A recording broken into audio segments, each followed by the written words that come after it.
ये वीडियो 2024 लोकसभा चुनाव से रिलेटेड है, तो आप लोग इस वीडियो को ध्यान से देखिएगा ताकि आप लोग को पता चल पाए कि सही नेता कैसे चुने। क्योंकि ये नेता आप लोग 1 महीना 2 महीना 5 महीने के लिए नहीं चुन रहे हैं, बल्कि पूरे के पूरे 5 साल के लिए चुन रहे हैं। इसलिए सोच समझकर शिक्षित और समझदार लोगों को वोट दीजिए ताकि वह देश लेवल की बात करे और आपके लिए अच्छा काम करे। और मैं इस वीडियो में 5 पॉइंट में सारा चीज़ को एक्सप्लेन करने वाला हूं, तो आप लोग इस वीडियो में कंटिन्यू बने रहे और सारा चीज़ को हम पॉइंट वाइज एक्सप्लेन करने का काम कर रहे हैं। तो पहला पॉइंट, आज भारत की मीडिया गोदी मीडिया में बदल चुकी है, जबकि मीडिया को ही देश का चौथा स्तंभ कहा जाता है। World press freedom index 2023 report के अनुसार उसमें कुल 180 देशों को ही शामिल किया गया है। उसमें भारत की जो मीडिया की जो रैंकिंग है 161वें स्थान पर है। तो सोच लीजिए भारत की मीडिया का क्या हाल है।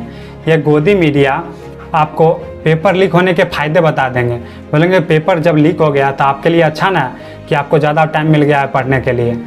और ये 2000 के नोट में चिप लगा हुआ है, ऐसे बात बोलेगी, जो कि आप पैसा कहीं भी रखिएगा तो उसका लोकेशन ट्रेस कर लिया जाएगा। ऐसे बेफजूल बात ढेरों करते रहती है ये गोदी मीडिया। अगर भारत की सच्ची मीडिया और अच्छी मीडिया जो रहती वह जनता की आवाज़ बनकर सरकार तक पहुंचाती और वह देश की मुद्दा की बात करती। अभी जो किसान एमएसपी के लिए दिल्ली में आंदोलन करते हैं उसको लेकर के बात करती, उनको एमएसपी क्यों नहीं अभी तक मिला है, अग्निवीर जैसे योजनाओं को लेकर के बात करती, और पैसा डॉलर के मुकाबले गिरते जा रहा है इसको लेकर के बात करती, सोनम वांगचुक लद्दाख में आंदोलन कर रहे हैं उसको लेकर के बात करती, जो कि जायज़ है वो सब भी बात नहीं करती है गोदी मीडिया। इसीलिए दिन प्रतिदिन ये मीडिया का रैंकिंग गिरते जा रहा है। और आज भारत की मीडिया हिंदू मुस्लिम फालतू के मुद्दे करते रहती है और देश का जो मेन मुद्दा है उसको लेकर के बात नहीं करती है। और इसमें सरकार भी पीछे नहीं है। सरकार अगर कानून को कोई कानून अगर गलत आ गया, कोई अगर रूल अगर गलत है तो उसको अगर वापस ले लेगी अगर कानून को, तो क्या दिक्कत है। लेकिन सरकार इसमें कहती है कि हम झुकेंगे नहीं। सरकार झुकने का बिल्कुल भी नाम नहीं लेती है। तो अब हम बात कर लेते हैं दूसरे पॉइंट के ऊपर। तो दूसरा पॉइंट है महंगाई और बेरोजगारी के ऊपर। तो देखिए भारत में महंगाई तो बढ़ा है, इसमें कहीं से कोई संदेह नहीं है। 2014 में जब 410 में सिलेंडर मिलता था तब बीजेपी के नेता रोड पर प्रदर्शन करते थे कि महंगा सिलेंडर है। और अब वही सिलेंडर 1100 से 1150 में मिलता है, तब लोग खुशी खुशी ले रहे हैं। और वही पेट्रोल पहले 71 रुपये में मिलता था और अब 100 प्लस में मिलता है, तो लोग खुशी खुशी ले रहे हैं। और ऐसे बहुत से चीज़ हैं जिनकी महंगाई बहुत ज़्यादा बढ़ गई है। तो आपका कहने का मतलब यहाँ होगा कि जो मैं ये कह रहा हूँ कि जो 2014 में मिलता था वही चीज़ अभी भी मिलना चाहिए, तो ऐसा मैं बिल्कुल भी नहीं कह रहा हूँ। 2014 में जो रेट था ऐसा रेट नहीं होना चाहिए। वहाँ 2014 की बात है, यहाँ 2024 की बात है। महंगाई बढ़ना चाहिए लेकिन बेतरह महंगाई नहीं बढ़ना चाहिए। और भारत में बेतरह महंगाई बढ़ा है। और भारत में टैक्स सरकार इतना ज़्यादा लेती है कुछ कहने लायक नहीं। अब टैक्स के बारे में जानिएगा तो अब हक्का बक्का रह जाएगा। सरकार बहुत ही ज़्यादा हम लोगों से टैक्स लेती है, बहुत ही ज़्यादा। अगर सरकार चाहेगी अगर इसमें महंगाई नहीं भी बढ़ाना फिर भी उनको कोई दिक्कत नहीं, लेकिन फिर भी इसमें भी महंगाई बढ़ाया जाता है। और अब बात कर लेते हैं बेरोजगारी के ऊपर। तो देखिए बेरोजगारी में बोली थी सरकार की हमारी सरकार बनेगी तो करोड़ों युवाओं को रोजगार देंगे। तो देखिए रोजगार के नाम पर कैसे पीटा जाता है। और अब भारत में रोजगार के अगर मामले में अगर आज 1 लाख अगर वैकेंसी निकल रहा है उसमें 50 लाख लोग फॉर्म भर रहे हैं। तो सोचिए भारत में किस कदर से बेरोजगारी है, ये अपने आप में बहुत बड़ी बात है। और अब जो बच्चों का जो मनोबल रहता था, आईआईटी जाने का सपना रहता था, अब तो आईआईटी में भी अब नौकरी नहीं मिल रहा है। 36% बच्चों को इस बार प्लेसमेंट नहीं लगा है आईआईटी मुंबई में। ये अपने आप में बहुत बड़ी बात है। और जब इनके नेता से जब पूछा जाता है बेरोजगारी पे सवाल, तो इनके नेता बोलते हैं कि बच्चा पैदा नहीं करना चाहिए। बच्चा पैदा काहे कर रहा है कि जो बेरोजगारी बढ़ रहा है। मतलब इनको बोलना चाहिए कि हम बेरोजगारी को लेकर के काम कर रहे हैं, ये करेंगे, लेकिन सांसद हो के बोलते हैं कि बच्चा पैदा कर रहा है इसीलिए बेरोजगारी हो रहा है। मतलब बेफजूल बातें।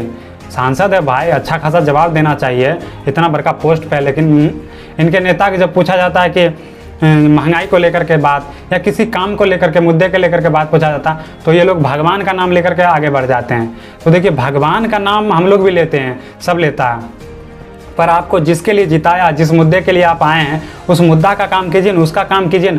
उसका काम करते हैं फालतू का भगवान का नाम, हर एक चीज़ में भगवान का नाम लेना जरूरी है क्या।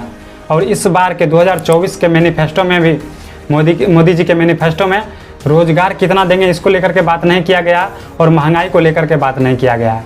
तो देखिए मैं यही कहूँगा कि जो नेता अगर मुद्दा को लेकर के बात नहीं किया करता है तो अगर संविधान का अगर नॉलेज रहता, संविधान का अगर जानकारी रहता, तो ये नेता आपको भटकाने का काम करते हैं, बिल्कुल भी नहीं भटका पाते। संविधान बहुत ही ज़्यादा पावरफुल चीज़ है, हर लोगों को चाहिए संविधान के बारे में पता होने की, लेकिन बहुत कम लोगों की आज भारत में पता है संविधान के बारे में। अब बात कर लेते हैं तीसरा पॉइंट के ऊपर। देखिए, तीसरा पॉइंट में है कि मोदी जी के कुछ नेता बोलते हैं कि संविधान को बदल देंगे, जबकि संविधान बदलने वाली बात बोलना अपने आप में बहुत बड़ी बात है। यह चीज़ तो मुंह से निकलना भी नहीं चाहिए, लेकिन अभी तो बाकायदा माइक से बोला जाता है कि 400 प्लस सीट आया तो संविधान को बदल देंगे। और मोदी जी बोलते हैं कि भारत को भ्रष्टाचार मुक्त भारत बनाएंगे। इसीलिए भारत में अरविंद केजरीवाल और हेमंत सोरेन जैसे मुख्यमंत्री जेल गए थे भ्रष्टाचार के आरोप में।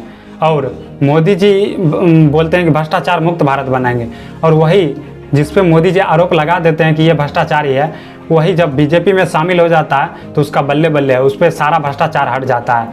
जिसमें से हेमंत बिस्व शर्मा, प्रफुल्ल पटेल जैसे बहुत सारे लोग हैं जिस पे बीजेपी पहले एलिगेशन लगा चुकी थी भ्रष्टाचार का, लेकिन अब वह बीजेपी पार्टी में शामिल हो गए हैं, तब उनका बल्ले बल्ले है। तो मोदी जी जितने भी भ्रष्टाचारी A to Z भ्रष्टाचारियों को जेल भेजिए, तब ये भारत भ्रष्टाचार मुक्त भारत बन पाएगा। और अब बात कर लेते हैं चौथा पॉइंट के ऊपर। चौथा पॉइंट बिहार की स्थिति के ऊपर है। तो जब जब मोदी जी बिहार आएंगे तब तब बोलेंगे कि बिहार में जंगल राज, जंगल राज। और जिनके बारे में ये जंगल राज का आरोप लगाते हैं, उनका तो अभी तक बहुत दिन से सत्ता में वो आए भी नहीं, लेकिन फिर भी उनके ऊपर एलिगेशन लगाया जाता है कि जंगल राज, जंगल राज। तो देखिए, मैं किसी पार्टी का पक्ष ले नहीं रहा हूँ, लेकिन जो रियलिटी है मैं वो बताने का काम कर रहा हूँ।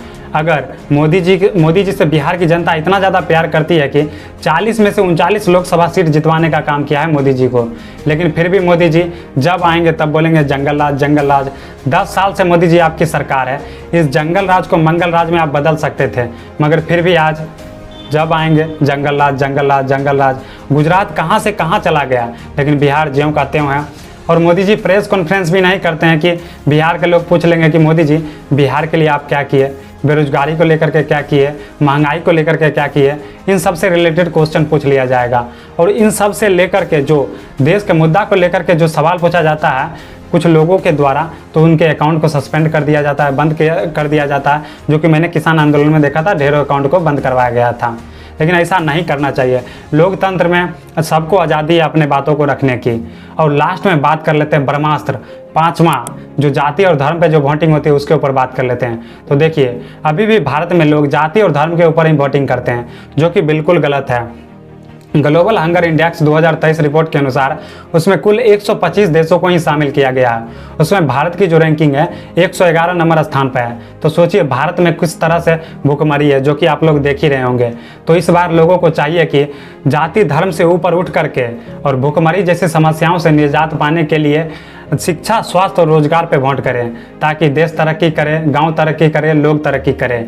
और लास्ट में मैं यही कहूँगा कि 2024 लोकसभा चुनाव में आप लोग शिक्षा, स्वास्थ्य, रोजगार पे वोट करिए, तभी देश तरक्की करेगा, आप तरक्की करिएगा और सारा चीज़ तरक्की करेगा। और इस वीडियो को ज़्यादा से ज़्यादा शेयर करिए, ताकि लोगों को पता चल पाए कि कहाँ वोट करना चाहिए, कहाँ नहीं करना चाहिए। और मैं देश से रिलेटेड बात करते रहता हूं, तो आप लोग मेरे YouTube channel Prince Mehta shorts पे जाकर के देख सकते हैं। बहुत सारा मुद्दा को मैं डिस्कस किया हूं और बात करते रहता हूं। तो लास्ट में मैं यही कहूँगा कि जय हिंद, जय भारत।